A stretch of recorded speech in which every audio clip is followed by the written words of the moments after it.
তাহলে সময় নষ্ট না করে ডেকে নি নতুন ট্রাস্ট মেম্বারকে, mister Jeon Jungkook. Jungkook, please come. জাংকুকের নাম শোনার মাত্রই তিন মূর্তি একেবারে অবাকে চরম সীমানায় পৌঁছে যায়। জাংকুক স্টেজে আসতে তিনজনের মুখ হাঁ হয়ে যায়। জাংকুক নিজে স্টেজে এসে সবাইকে উদ্দেশ্য করে ঠোঁটের কোণে হালকা হাসি নিয়ে এসে কথা বলতে শুরু করে। তার সাথে অবশ্যই তেকেও খুঁজতে লাগে। জেনি, ক্রাশ খেলি বন্ধু? হ্যাঁটা তুই শুধু একবার বলে দেখ, এমনি গিলে খেয়ে নেব, জলও নেব না গিলতে।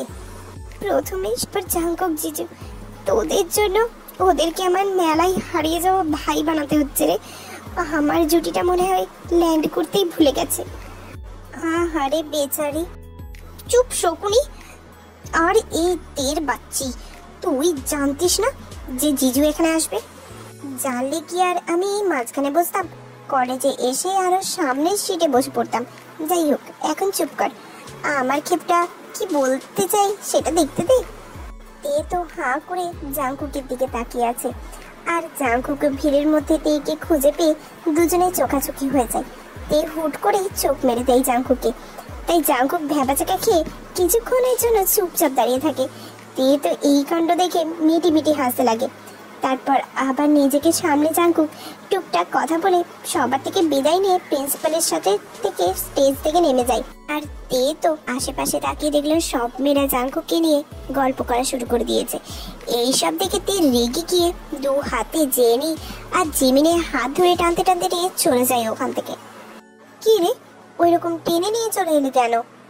যে জন্য গিয়েছিলাম সেটা যখন হয়ে গিয়েছে তখন ওখানে থেকে কি স্টেজের গুনতিস? সে না হয় গুনতাম না, কিন্তু একটু আস্তে টানতে পারতিস। উফ, মনে হচ্ছিল হাতই খুলে যাবে। এমনি ছেলে চড়ছে না, তার উপরে হাত খুলে গেলে তো আরই চড়বে না। আজায়রা কথাবার্তা বলা হয়ে গেলে চলে আসিস, আমি খেপুর সাথে কথা বলতে গেলাম। কোথায় পাবি তাকে? ওই দেখ, তোর খেপু চলে যাচ্ছে। জিমিন জাংকুকের গাড়ির দিকে ইশারা করতে তে আর জেনি সেদিকে দেখলো। সত্যি জাংকুক গাড়িতে উঠে পড়েছে। তারপর ওদের চোখের সামনে দিয়ে এই গাড়িতে চেপে চলে গেল। সেটা দেখে তো তেল গরম কড়ায় যেন জলে ছিটে দেওয়ার মতো ছ্যাক করে উঠলো। বিশ্বাস কর, মনে হচ্ছে ওই জাংকুকের ঘাটটা মটকে দিই। তাহলে তো তোর লস বন্ধু, প্রেম বিয়ে কিছুই করতে পারবি না। এখন তো আবার ক্রাশ খাওয়াও ছেড়ে দিয়েছিস। দুজনের কথা শুনে দিয়ে চোখ গরম করে তাকাতেই দুজনেই চুপসে যায়। তারপর তিনজন মিলে ক্লাসে চলে যায়। যদিও তের ক্লাস করার একটু মন ছিল না, কিন্তু ইম্পর্টেন্ট ক্লাস থাকায় বাধ্য হয়ে যেতে হলো। তে ডিনার করে নিজের রুমে এসে কিছুক্ষণ ফোন নিয়ে ঘাটাঘাটি করে ফোনটা আছাড় মেরে বেড়ে ফেলে দেয়। আসলে তে জাংকুকের উপর রাগ করে ওকে ফোন না করে জাংকুকের ফেসবুক, ইনস্টাগ্রাম সব চেক করছিল। আর সেখানেও জাংকুকের প্রতিটা পোস্টে মেয়েদের অসংখ্য কমেন্ট দেখে মাথা গরম হয়ে গেল, তাই সেটা ফোনের ওপর দিয়ে ছাড়লো। এই যখন জাংকুকের 14 গোষ্ঠী উদ্ধার করছিল সেই সময় ফোনটা বেজে ওঠে। প্রথমে জেনি ফোন করছে ভেবে পুরো ঝাড়ার মুডে নিয়ে ফোনটা হাতে নিয়ে দেখলো জাংকুকের নাম্বার থেকে ফোন এসেছে। তে মাথা গরম থাকায় ও ফোনটা রিসিভ না করে পাশে রেখে দেয়। আর জাংকুক যখন নন স্টপ কল করেই গেল তখন তে বাধ্য হয়ে একসময় ফোনটা রিসিভ করে। ফোনটা রিসিভ করতে গিয়ে কিছু বলার আগে জাংকুক বলতে শুরু করে, 15 মিনিট, জাস্ট 15 মিনিট সময় দিলাম, তার মধ্যে বাড়ির সামনে এসো, আমি ওয়েট করছি। মানেটা কি? আমি এখন কি করে বেরোবো? সেটা আমি জানি না, আমি তোমার বাড়ির সামনে অপেক্ষা করছি, এসো। না, আমি যাব না। ঠিক আছে, এত রাতে আমার তোমার বাড়িতে যাওয়াটা যদি সবাই ভালোভাবে নেয় তাহলে আমি আসছি। এই না না না না, প্লিজ তুমি এসো না। ঠিক আছে, তাহলে তুমি এসো। কথা বলে 2 মিনিট সময় নষ্ট করে ফেলেছো, হাতে মাত্র 13 মিনিট আছে, সো হারি আপ। তুমি কি সত্যি এসেছো? জাংকুক এবার কথার কোনো উত্তর না দিয়ে গাড়ির হর্ন বাজায়, আর সেটাতে শুনতে পেয়ে শিওর হয়ে যায় জাংকুক সত্যি এসেছে। এরপরেও তোমাকে বোঝাতে গেলে কিন্তু তোমার বাড়ির লোকও বুঝে যাবে আমার উপস্থিতি, তাই বলছি হারি আপ, এসো তাড়াতাড়ি। ঠিক আছে, আসছি। তে আসছি বলার সাথে সাথেই জাংকুক ফোনটা কেটে দেয়।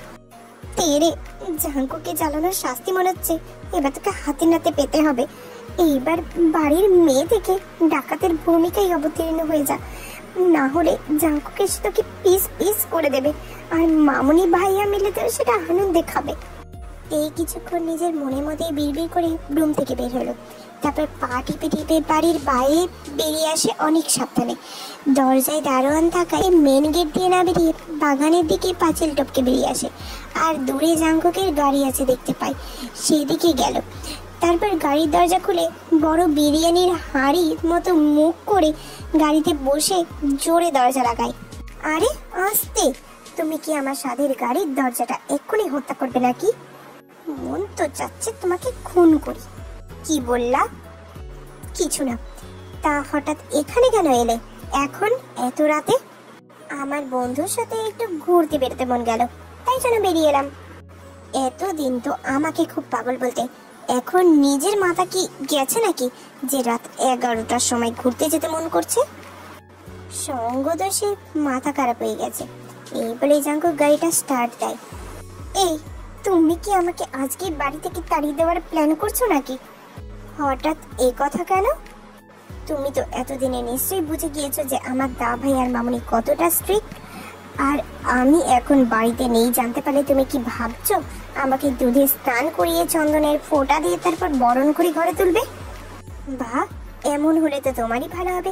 কি সুন্দর একটা এক্সপিরিয়েন্স হবে তোমার। তার আগের কথাটা কানে যায়নি? আমি ইম্পর্টেন্ট কথাগুলো কানে তুলি, অন্যগুলো আমার কানে স্থান পায় না। তা আশা থেকে মুখটা ওরকম কুমড়োর মতো করে রেখেছো কেন?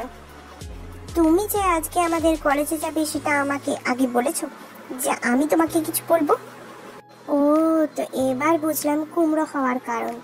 আসলে আজকে সকালের মিটিংটা ক্যান্সেল হয়ে গিয়েছিল, তাই হুট করেই চলে গেলাম। আসলে আগে থেকে ঠিক ছিল না, তাই তোমাকে জানানো হয়নি। আর দেখা না করে চলে যাওয়াটা? সকালে যে মিটিংটা ক্যান্সেল হয়ে গেছিল সেটা হুট করে আবার ফিক্সড হয়ে গিয়েছিল, তাই জন্য চলে আসতে হলো তাড়াতাড়ি। হুট করে আজকে অনেক কিছুই হয়েছে দেখতে পাচ্ছি। আচ্ছা, তুমি তখন আমাকে ওভাবে চোখ মারলে কেন? কখন? একদম ভোলা ভালো মানুষ সাজার চেষ্টা করবে না। তুমি কিন্তু খুব ভালো করে জানো আমি কখনকার কথা বলছি। আরে, তোমার যেমন হুট করে অনেক কিছুই হয়েছে, তেমন আমারও তোমাকে দেখে হুট করে ও চোখে একটা প্রবলেম হতে শুরু করে দিয়েছিল, তাই জন্য আপনা আপনি চোখটা বুঝে গিয়েছিল। বানানো কথা মুখে রেডি থাকে, তাই না? তা আমরা কোথায় যাচ্ছি? যেদিকে চোখ যায়। তাহলে এক কাজ করো, চোখটা বন্ধ করে নাও, তাহলে আমরাও এখানেই থেকে যাব। তোমার এত সুন্দর বুদ্ধি বের করার জন্য তোমাকে ঘুটের মালা দিয়ে সম্বর্ধনা দেওয়া হবে। এবার চুপ করো। সেই, এখন আমার কথা আর ভালো লাগবে না। সব জায়গায় মেয়েদের কমেন্টগুলোই তো ভালো লাগবে। মানে? এসেছে আমার নেকু, এমন করছে যেন বুঝতেই পারছে না আমি কি বলতে চাচ্ছি। ফেসবুক, ইনস্টাগ্রামে তোমার পিকি মেয়েদের কমেন্টের কথা বলছি। ও আচ্ছা আচ্ছা, ওইসব। আগে হ্যাঁ, ওইসব। প্রথম প্রথম আমার সাথে এমন ব্যবহার করতে যেন মেয়েদের প্রতি তোমার কত অ্যালার্জি, আর এখন দেখতে পাচ্ছি তুমি আসলেই একটা ভেজা বেড়াল। কি সুন্দর সুন্দর পিক পোস্ট করো, আর যাতে মেয়েরা হট, হ্যান্ডসাম, চার্মিং এইসব কমেন্ট করতে পারে। বলা শেষ হলে আমিও কিছু বলতে পারি। আমার কাছে ওইসব পিক পোস্ট করার জন্য অত সময় নেই। তাছাড়া কে কি কমেন্ট করেছে সেটা তো দূর, কি কি ছবি পোস্ট করা আছে সেটাই জানি না। তাহলে ওই পিকগুলো কি তোমার ছায়াতে পোস্ট করে নাকি? বলতে পারো এমনটাই। মানে আর কি, ওইসব পোস্ট করো এমন করে ওই জোর করে সোশ্যাল মিডিয়ায় আমার অ্যাকাউন্ট খুলিয়ে দিয়েছে, তারপর ওই সামলাই ওইসব পিক পোস্ট করার ব্যাপার স্যাপার। কথাটা কতটা বিশ্বাসযোগ্য? তুমি এখন আমার সাথে আছো সেটা যতটা বিশ্বাসযোগ্য ততটাই। আচ্ছা, বুঝলাম। আমাকে এত রাতে যখন বাড়ি থেকে টেনে বের করে এনেছো, তাহলে আমায় ফুচকা খাওয়াও। এত রাতে ফুচকা কোথায় পাবো? সামনে গিয়ে ডান দিকে ঘুরে একটু এগিয়ে গেলেই দেখতে পাবে একজন ফুচকা মামা বসে রয়েছে ফুচকা নিয়ে, ওখানেই চলো।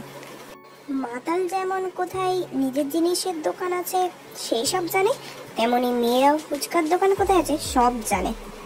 বকা শেষ হয়ে গেলে চুপচাপ চলো। তের কথা মতো জাঙ্কুক সেই জায়গায় গিয়ে ফুচকাওয়ালাকে পেয়ে যায়। তে বা প্রচন্ড ঝাল দেওয়া ফুচকা খায়, সাথে জাঙ্কুকেও খাওয়ায়। জাঙ্কুকে এত পরিমাণ ঝালকে হাঁসফাঁস করতে দেখে তে বলে ওঠে, চলো আইসক্রিম খেতে যাই। আমি এখন আর কিচ্ছু খাবো না, উফ মুখটা আমার চলে যাচ্ছে। এই নাও টাকা, যা মন চাই খেয়ে গাড়িতে এসো, আমি ওয়েট করছি। এই বলে জাঙ্কুক হুশাস করতে করতে গাড়িতে গিয়ে বসে। এই মোটা মাথা নিয়ে যে কি করে এত বড় বিজনেসম্যান হলো কে জানে। আইসক্রিম না খেলে ঝাল যে কমে না সেটাও জানে না।